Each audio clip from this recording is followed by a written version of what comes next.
আগের দিন তোমরা তো দেখতেই পেলে আমি স্টলের দিকে চলে গেছিলাম খাওয়া দাওয়া করতে। তো তার আগে মাসির সাথে ফটো তুলছিলাম, কারণ এটা হচ্ছে একটা বেস্ট ডে। তো স্মৃতি তো রাখতেই হবে, আর স্মৃতি হিসাবে আমরা ফটোকেই রাখি। তো তারপর আমরা স্টলে চলে গেছিলাম, সেখানে ছিল ফুচকা, ড্রাই চিলি চিকেন, আর একটা স্পেশাল ডিশ ছিল, সেটা হলো মাই মোস্ট ফেভারিট মোমো।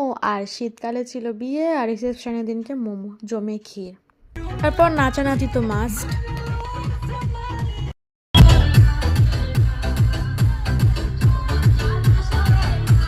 তারপর নাচ টাচ করে খেতে বসে গেলাম, আর আমার মাসি ছেলে খেতে পারার সাথে সাথে মেনু কার্ড দিতে ব্যস্ত। তারপরে আমি ভিডিও করছিলাম বলেও আড়াল করছিল। পরে ফিশ ফ্রাই খেয়ে নিলাম। আর তারপরে কী কী খেয়েছি সেটা ভিডিও করা হয়নি, কারণ খুব রাত হয়ে গেছিলো, আর ড্রাইভার কাকু তাড়া দিচ্ছিলো, কারণ নেক্সট ডে ডিউটি ছিল। তো আজকের ভিডিওটা এতটাই, দেখা হচ্ছে নেক্সট ব্লগে। সবাইকে টাটা, সবাই ভালো থেকো, বাই।